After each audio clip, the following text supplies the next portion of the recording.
വെങ്കലിനായി വായിച്ച ഭാഗം നമുക്ക് വളരെ പരിചിതമായ ഒരു ഭാഗമാണ്. ഇടവകയെ സംബന്ധിച്ചിടത്തോളം 50 വർഷം ദൈവം ഇടവകയെ നടത്തി നന്ദി നിറഞ്ഞ ഹൃദയത്തോടെ നാം അടുത്ത് വന്നിരിക്കുന്നൊരവസരമാണ്. സഭയെ സംബന്ധിച്ചിടത്തോളം ഇന്ന് കുടുംബജീവിതത്തിൻ്റെ പ്രാധാന്യത്തെക്കുറിച്ച് പ്രതിപാദിക്കുന്ന ഒരു ദിവസമാണ്. ഇന്ന് സ്ലീഹായായി വായിച്ച ഭാഗമൊക്കെ ഭാര്യാഭർത്തൃ ബന്ധം, കുടുംബം എന്തായിരിക്കണം, എങ്ങനെയായിരിക്കണം, ഈ ചിന്തകളാണ് സഭ മൊത്തമായി ഇന്ന് ചിന്തിക്കുന്നത്. എന്തിനാണ് ഇടവക, എന്തിനാണ് സഭ, ദേവാലയം എന്തിനാണ്? മർക്കോസിൻ്റെ സുവിശേഷം 3-ാം അധ്യായത്തിൽ നാം കാണുന്ന അവൻ പിന്നെയും പള്ളിയിൽ ചെന്നു. അവിടെ വരണ്ട കൈയുള്ള ഒരു മനുഷ്യനുണ്ടായിരുന്നു. യേശു അവനോട് നടുവിൽ എഴുന്നേറ്റ് നിൽക്ക എന്ന് പറഞ്ഞു. വരണ്ട കൈയുള്ള മനുഷ്യൻ ദേവാലയത്തിൽ ദൈവത്തെ ആരാധിപ്പാനായി വന്നിരിക്കുന്നു. അവനവിടെ ഒരു ന്യൂനപക്ഷമാണ്, മൈനോറിറ്റിയാണ്. ബാക്കി എല്ലാവരും തന്നെ നല്ല ദൃഢഗാത്രരാണ്, നല്ല ആരോഗ്യമുള്ളവർ, നല്ല സുന്ദരന്മാർ, നല്ല യൗവനത്തിലുള്ളവർ, എല്ലാം കൊണ്ടും സംതൃപ്തരായ എല്ലാ ആളുകളും. എന്നാൽ അവരിൽ ഒരുവൻ മാത്രം നമ്മുടെ ഭാഷയിൽ വികലാംഗനാണ്, ഡിഫറൻ്റ്ലി ചലഞ്ച്ഡാണ്, ഫിസിക്കലി ചലഞ്ച്ഡാണ്. അവൻ ജന്മനാ വരണ്ട കൈയുള്ള മനുഷ്യനാണ്. എന്നാൽ അവൻ നിരന്തരമായി ദേവാലയത്തിൽ വന്നുകൊണ്ടേയിരുന്നു. അവൻ്റെ വരണ്ട കൈ ഒരിക്കലും അവനെ ദേവാലയത്തിൽ നിന്ന് അകറ്റിയില്ല. അവൻ്റെ ആ ജീവിതാനുഭവം അവനൊരിക്കലും മറ്റാരുമായി താരതമ്യപ്പെടുത്തി നോക്കിയില്ല. ഞാൻ എന്തുകൊണ്ടിങ്ങനെയായി? എന്നെ ഇങ്ങനെ സൃഷ്ടിച്ച ദൈവത്തെ ആരാധിക്കാനാണ് ദേവാലയം. ഞാൻ എന്തായിരിക്കുന്നുവോ, ഞാൻ ഏതവസ്ഥയിലായിരിക്കുന്നുവോ ആ അവസ്ഥയിൽ തന്നെ ദൈവത്തെ ആരാധിക്കുവാൻ ദൈവം എന്നെക്കുറിച്ച് ആഗ്രഹിക്കുന്നുണ്ട്. അവന് പുറൂറുപ്പാൻ ഒന്നുമില്ല, അവന് പരിഭവം പറയുവാനൊന്നുമില്ല. അവൻ ദേവാലയത്തിൽ വന്ന് നിശബ്ദനായി ദേവാലയത്തിൻ്റെ കോണിൽ ആരാധനയ്ക്ക് വന്നിരിക്കുന്നു. ഇന്ന് പരിഭവങ്ങളൊക്കെ പലപ്പോഴും നമ്മളെ ദേവാലയത്തിൽ നിന്ന് അകറ്റാറുണ്ട്. മറ്റുള്ളവരെ പോലെ എന്തുകൊണ്ട് ഞാൻ അല്ല എന്ന് ചിന്തിച്ചു പോകാറുണ്ട്. അത് സാമ്പത്തിക കാര്യങ്ങളിൽ അല്പം ബുദ്ധിമുട്ട് വന്നാൽ ഉടനെ ചിന്തിക്കും, എന്തുകൊണ്ട് എനിക്കിങ്ങനെ? അല്ലെങ്കിൽ അനാരോഗ്യം നമ്മുടെ ജീവിതത്തിൽ നമ്മൾ പ്രതീക്ഷിക്കാതെ വരുമ്പോൾ നമ്മൾ ചിന്തിച്ചു പോകാം, എന്തുകൊണ്ട് എനിക്കിങ്ങനെ? അല്ലെങ്കിൽ ജീവിതത്തിൽ എന്തെങ്കിലും തോൽവി ജീവിതത്തിൽ വരുമ്പോൾ ചിന്തിച്ചു പോകാം, എന്തുകൊണ്ട് എനിക്ക് പരാജയം? ചിലരെയെങ്കിലും പരാജയമോ പരാധീനതയോ അനാരോഗ്യമോ ചിലപ്പോൾ ദൈവത്തിൽ നിന്ന് അകറ്റാം. എന്നാൽ ഈ വരണ്ട കൈയുള്ള മനുഷ്യന് ഒരു പരിഭവവുമില്ല. അവൻ എല്ലാവരിൽ നിന്നും വ്യത്യസ്തനാണ്, അവൻ പരിമിതിയുള്ളവനാണ്, അവൻ മറ്റാരെ പോലെയുമല്ല. എങ്കിലും അവൻ സംതൃപ്തിയോടെ ദേവാലയത്തിൽ ദൈവത്തെ ആരാധിപ്പാനായിട്ടും. അതിനാണ് ദേവാലയം. ദേവാലയത്തിൽ എല്ലാവർക്കും ഒരിടമുണ്ട്. ചിലപ്പോൾ ആരും നമ്മളെ ശ്രദ്ധിച്ചു എന്ന് വരികയില്ല, ചിലപ്പോൾ ആരും നമ്മളെ കണ്ടു എന്ന് വരികയില്ല. നമ്മൾ ചിലപ്പോൾ ദേവാലയത്തിൽ വന്ന് ദേവാലയത്തിൻ്റെ കോണിലിരുന്ന് ആരാധനയെ സംബന്ധിച്ചിട്ട് ആരും നമ്മളോട് മിണ്ടി എന്ന് വരികയില്ല. നമ്മൾ ആരാധനയെ സംബന്ധിച്ച് മടങ്ങിപ്പോയിട്ടുണ്ടാവാം. ചിലപ്പോൾ സംശയിച്ചു പോകാം, ദൈവം എന്നെ കണ്ടോ എന്ന് പോലും ചിലപ്പോൾ സംശയിച്ചു പോകാം. ഇവിടെ ഇതാ പള്ളിക്കകത്തെ ദേവാലയത്തിൽ ഒരു പരിഭവമില്ലാതെ ആ ദേവാലയത്തിൻ്റെ കോണിൽ ദൈവത്തെ ആരാധിക്കാൻ വന്ന ആ വരണ്ട കൈയുള്ള മനുഷ്യനെ കണ്ട യേശു, അതാണ് പള്ളി. ആ വരണ്ട കൈയുള്ള മനുഷ്യൻ്റെ മേൽ ദൃഷ്ടി പതിച്ച യേശു, ആ യേശു ഉള്ളിടമാണ് ആരാധനാലയം. യേശു ഇതാ മറ്റാരും ശ്രദ്ധിക്കാത്ത മനുഷ്യനെ ശ്രദ്ധിക്കുന്നതായിട്ട് കാണുന്നു. മറ്റാരും ശ്രദ്ധിച്ചിട്ടുണ്ടാവില്ല. ബാക്കി എല്ലാവരും മുമ്പോട്ട് നോക്കിയിരിക്കുകയാണ്. പുറകിലെ അറ്റത്ത് മൂലയ്ക്ക് വന്നിരിക്കുന്ന ഈ മനുഷ്യനെ ആര് ശ്രദ്ധിക്കാനാണ്? കണ്ടാലും ശ്രദ്ധിക്കാൻ നിവൃത്തിയില്ല. എന്നാൽ യേശു കർത്താവ് എഴുന്നേറ്റ് നിന്നപ്പോൾ യേശുവിൻ്റെ ദൃഷ്ടി പതിഞ്ഞത് ആരിലേക്കാണ്? മുൻപന്തിയിൽ വന്നിരുന്ന പ്രഗത്ഭന്മാരായ പണ്ഡിതന്മാരോ പരീശന്മാരോ ശാസ്ത്രിമാരുടെയും മേലല്ല യേശുവിൻ്റെ കണ്ണ് പതിഞ്ഞത്. പലപ്പോഴും നമ്മൾ മുൻപന്തിയിലൊക്കെ വന്നിരിക്കുന്ന ഞങ്ങളുടെ മേൽ ദൃഷ്ടി പതിയട്ടെ എന്ന് വിചാരിച്ചായിരിക്കാം, അല്ലെങ്കിൽ മറ്റുള്ളവർ ഞങ്ങളെ ഒന്ന് കണ്ടുകൊള്ളട്ടെ എന്ന് വിചാരിച്ചുകൊണ്ടായിരിക്കാം. എന്നാൽ യേശു എഴുന്നേറ്റ് നിന്നപ്പോൾ യേശുവിൻ്റെ ദൃഷ്ടി പതിയുന്നത് ദേവാലയത്തിൻ്റെ കോണിൽ ആരാലും ശ്രദ്ധിക്കപ്പെടാതെ വന്നിരിക്കുന്ന ആ ആ വരണ്ട കൈയുള്ള മനുഷ്യനാണ്. അവനോട് പറയുകയാണ്, ഞാൻ നിന്നെ കണ്ടിരിക്കുന്നു, ഐ ഹാവ് സീൻ യു. ഞാൻ നിന്നെ കണ്ടിരിക്കുന്നു. ആരും കണ്ടിട്ടില്ല എങ്കിലും, നിന്നെ ആരും കണ്ടിട്ടില്ല എങ്കിലും, നിന്നെ ആരും ശ്രദ്ധിച്ചിട്ടില്ല എങ്കിലും ഞാൻ നിന്നെ കണ്ടു എന്ന് അവനോട് പറയും. അവനോട് പറയുന്നു, നീ നടുവിൽ, നീ എഴുന്നേറ്റ് നിൽക്കാൻ മാത്രമല്ല പറയുന്നത്, പിന്നെയോ നീ ദേവാലയത്തിൻ്റെ നടുവിലേക്ക് വരിക. നീ ദേവാലയത്തിൻ്റെ നടുവിൽ, നീ തനിയെ മുന്നിലേക്ക് വരുവാൻ നിനക്ക് ധൈര്യമുണ്ടാവില്ല. കാരണം നീ വരണ്ട കൈയുള്ള മനുഷ്യനാണ്, നിനക്ക് ധൈര്യമുണ്ടാവില്ല. നിന്നെ ആരും പുറകിൽ നിന്ന് വിളിച്ചിവിടെ കൊണ്ടിരുത്തിയില്ല, കാരണം നീ ഒരു വികലാംഗനാണ്. ഞാൻ നിന്നോട് പറയുന്നു, നീ എഴുന്നേറ്റ് നടുവിലേക്ക് വരിക. എൻ്റെ ദൃഷ്ടി നിൻ്റെ മേൽ പതിക്കുമ്പോൾ മറ്റുള്ളവരുടെ ദൃഷ്ടി നിൻ്റെ മേൽ പതിയട്ടെ. അവൻ നടുവിൽ എഴുന്നേറ്റ് നിൽക്കുന്നു. എന്നിട്ട് യേശു കർത്താവ് ചുറ്റും നോക്കുമ്പോൾ എല്ലാവരുടെയും ദൃഷ്ടി അവൻ്റെ മേലാണ്, എല്ലാവരുടെയും ദൃഷ്ടി അവൻ്റെ മേലാണ്. ശബത്തിൽ നന്മയെയോ തിന്മയെയോ ജീവനെ രക്ഷിക്കുകയോ കൊല്ലുകയോ ഏതാണ് വിഹിതമെന്ന് ചോദിക്കുന്നു. പരീശന്മാരും ശാസ്ത്രിമാരും ഒക്കെ പുറപുറക്കുന്നുണ്ടാവാം. ഈ ശബത്തിൽ ഞങ്ങളെ ആരെയും കാണാതെ യേശു കാണുന്ന ആരെയാ? ഈ വരണ്ട കൈയുള്ള മനുഷ്യനെയാണ്. അവരുടെ ഹൃദയ കാഠിന്യ നിമിത്തം അവർ മിണ്ടാതിരുന്നു. അപ്പോൾ ദേവാലയത്തിൽ വരണ്ട കൈയുള്ള മനുഷ്യനുണ്ട്, ദേവാലയത്തിൽ യേശുവുണ്ട്, ദേവാലയത്തിൽ ഹൃദയകാഠിന്യമുള്ള മനുഷ്യരുണ്ട്.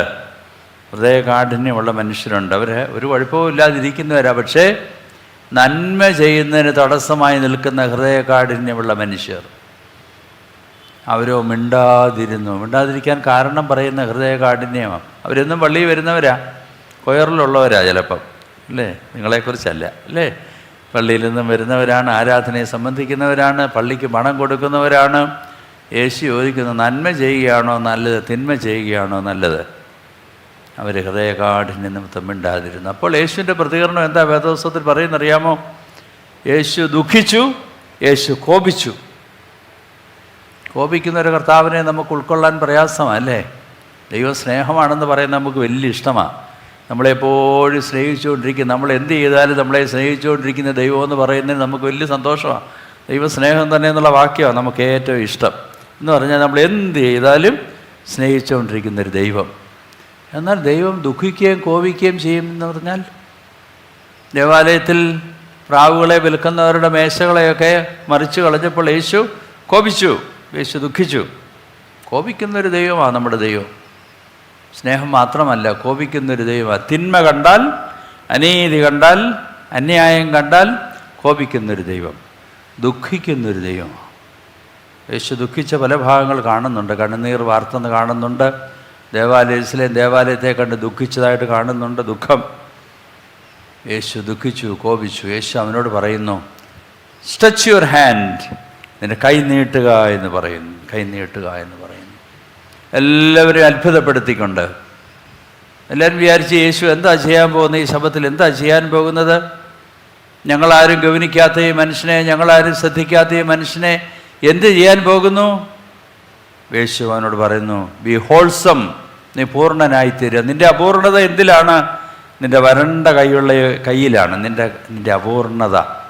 സ്ട്രെച്ച് യുവർ ഹാൻഡ്, നീ മറ്റേതൊരാളിനെ പോലെ നീ ആയിത്തീരുക എന്ന് പറഞ്ഞ് അവനെ സൗഖ്യമാക്കുന്നതായിട്ട് കാണുന്നു. അരികിൽ ആരാലും ശ്രദ്ധിക്കപ്പെടാതിരുന്ന ആ മനുഷ്യനോട് അവൻ പറയുന്നു, എഴുന്നേറ്റ് നടുവിൽ നിൽക്കുക, നിൻ്റെ കൈ നീട്ടുക, നീ പൂർണ്ണനായിത്തീരുക, നീ സൗഖ്യമാകുക. എന്തിനാണ് ദേവാലയം? കഴിഞ്ഞ 50 വർഷമായി ദേവാലയം, നമ്മുടെ പൂർവികന്മാർ ദീർഘവീക്ഷണത്തോടെ ഇവിടെ ദേവാലയം ആരംഭിച്ചു. ആർക്കു വേണ്ടിയാണ് ദേവാലയം? എല്ലാവർക്കും ഒരിടമുള്ളണം. ആ ദേവാലയം എല്ലാവർക്കും ഒരിടമുണ്ട്. ഈ വരണ്ട കൈയുള്ള മനുഷ്യനൊരിടം ഒരുക്കി കൊടുത്ത ദേവാലയമായിരിക്കണം നമ്മുടെ ദേവാലയം. കേവലം വരണ്ട കൈ എന്ന് പറയുന്നത് ഒരു ഫിസിക്കൽ ഹാൻഡിക്യാപ്പ് മാത്രമല്ല. നമ്മുടെ ജീവിതത്തിലെ വരണ്ട ജീവിതാനുഭവങ്ങൾ, ഡ്രൈ എക്സ്പീരിയൻസസ് ഓഫ് ലൈഫ്. ഇന്ന് ദേവാലയത്തിൽ നമ്മൾ വളരെ സുസ്മേരവതരായിരിക്കുമ്പോൾ തന്നെ എൻ്റെ നിങ്ങളുടെ ഹൃദയങ്ങളിൽ എന്തെല്ലാം വരണ്ട ജീവിതാനുഭവങ്ങളുണ്ടായിരിക്കാം. മാനസികമായിട്ടായിരിക്കാം, ശാരീരികമായിരിക്കാം, സാമ്പത്തികമായിരിക്കാം. വരണ്ട അനുഭവങ്ങൾ നമ്മൾ മറച്ചു വെക്കുന്നുണ്ടായിരിക്കാം. പക്ഷെ നമ്മുടെ ഹൃദയങ്ങളെ കാണുന്നൊരു ദൈവം ഈ വരണ്ട ജീവിതാനുഭവങ്ങളോടുകൂടി ദേവാലയത്തിൽ ആരാധനയ്ക്ക് വന്നിരിക്കുമ്പോൾ നമ്മളുടെ മേൽ ദൃഷ്ടി പതിപ്പിക്കുന്നൊരു ദൈവം, അതാണ് ദേവാലയം. ആ ദൈവം വസിക്കുന്നിടം ആ ദേവാലയം. പ്രിയമുള്ളവരെ, കഴിഞ്ഞ 50 വർഷക്കാലം നമ്മുടെ മേൽ ദൃഷ്ടി പതിപ്പിച്ചൊരു ദൈവം. നമ്മൾ ചിന്തിച്ചിട്ടുണ്ടാവില്ല കർത്താവിൻ്റെ ദൃഷ്ടി നമ്മുടെ പതിയുമോ എന്ന്. എന്നാൽ ആരാധന എന്ന ഒറ്റ ലക്ഷ്യത്തോട് മാത്രം ഈ ദേവാലയത്തിൽ ആരെങ്കിലും വന്നിരുന്നിട്ടുണ്ടെങ്കിൽ അവൻ്റെ മേൽ ദൃഷ്ടി പതിപ്പിച്ചൊരു ദൈവമാണ് നമ്മുടെ കർത്താവ് എന്നൊരിക്കലും മറക്കരുത്. അതുകൊണ്ട് ദേവാലയം എന്തിനു വേണ്ടിയാണ്? വരണ്ട ജീവിതാനുഭവങ്ങളോടുകൂടെ ദേവാലയത്തിലേക്ക് വരുമ്പോൾ യേശുവിൻ്റെ ദൃഷ്ടി പതിയപ്പെടേണ്ട ഒരിടയമാണ് ദേവാലയം.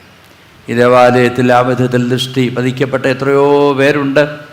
നിങ്ങളുടെയൊക്കെ അനുഭവമായിരിക്കാം, കഴിഞ്ഞ കാലങ്ങളിൽ കർത്താവിൻ്റെ ദൃഷ്ടി എൻ്റെ മേൽ പതിഞ്ഞു, എൻ്റെ ജീവിതത്തിലെ വരണ്ട ജീവിതാനുഭവങ്ങളെ അവൻ സ്പർശിച്ചു, അവനെന്നെ പൂർണ്ണതയിലേക്ക് നയിച്ചു. പ്രിയമുള്ളവരെ, ദേവാലയം അതിനു വേണ്ടിയാണ് നിലകൊള്ളുന്നത്. അപൂർണതകളിൽ നിന്ന് പൂർണ്ണതകളിലേക്ക് നമ്മളെ നയിക്കുന്നിടം ആ ദേവാലയം.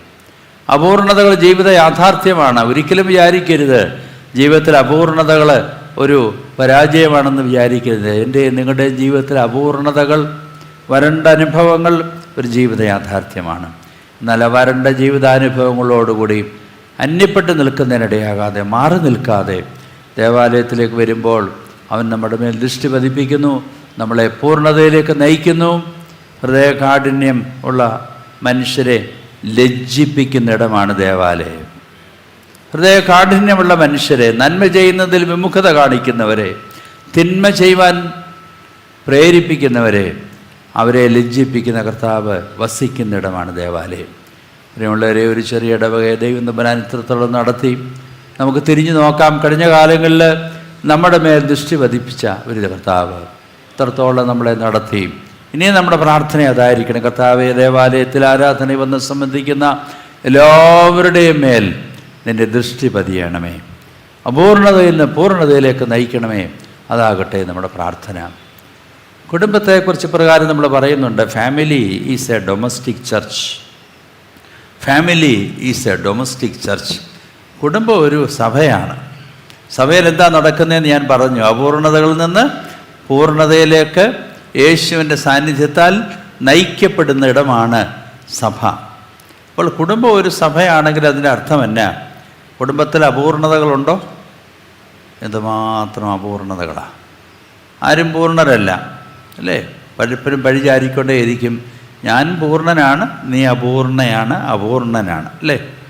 പലപ്പോഴും പഴിചാരിക്കൊണ്ടേയിരിക്കും. ഇതൊക്കെ ജീവിത യാഥാർത്ഥ്യമാണ് കുടുംബജീവിതത്തിനുള്ളിൽ.